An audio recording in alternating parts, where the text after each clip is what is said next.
So you've been hitting the books, right? You've got the grammar down, you've memorized tons of vocabulary, but then when it's time to actually speak English, do you just freeze? Well, today we're going to tackle that exact problem and look at a new way for you to find your voice. So let me ask you something, and be honest. How do you really practice speaking English? I'm not talking about listening to things or reading.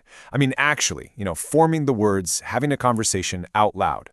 If you're kind of struggling to come up with an answer, you are definitely not alone. Because let's be real, finding someone to practice with, someone who's free when you are, who's patient, it's just incredibly hard.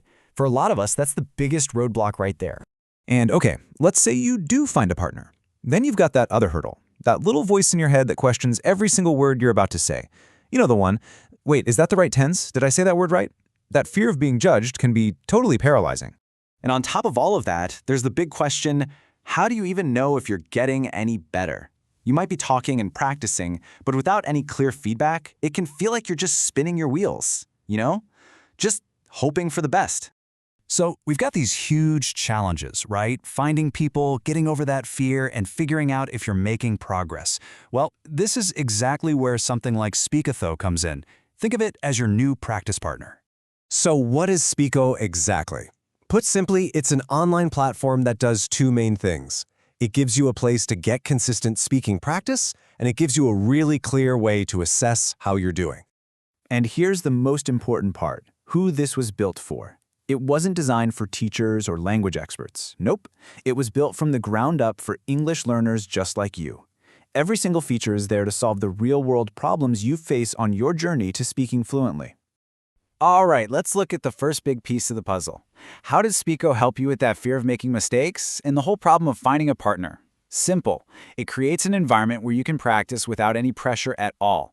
And getting started couldn't be easier. Seriously, there's no scheduling, no trying to match up with someone in a different time zone. You just log in whenever you want, pick a topic you actually find interesting, and you just start speaking.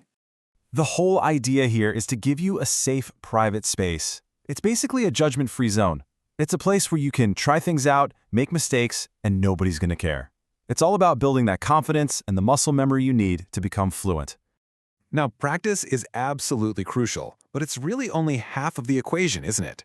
To make real progress, you have to have feedback, and that's where Speho's assessment tools come into play. I want you to think of this less like a scary test and more like a helpful diagnostic. This is how you go from just talking to talking with purpose. It's about getting a real objective look at your own skills. And the whole process is designed to be super empowering. You take a structured assessment, and then you get this really detailed report that breaks everything down for you. This isn't just some grade, it's your own personal roadmap, showing you exactly what you're doing great and where you can focus to get even better, from your pronunciation to your grammar. So, you've got a place to practice without fear, and you've got a tool to give you clear direction. When you put those two things together, well, you get the ultimate goal, right? The very reason you started learning in the first place, the ability to speak with real confidence. With Speho, you're not just guessing anymore. You're actively, consistently practicing to build your fluency. You're building the kind of confidence you need for a job interview, a presentation, or just, chatting with people. You'll finally understand your own strengths and weaknesses, and you can actually see your progress over time. So, it all just boils down to this one question. After all the frustration, all the uncertainty, are you ready to finally find your voice in English?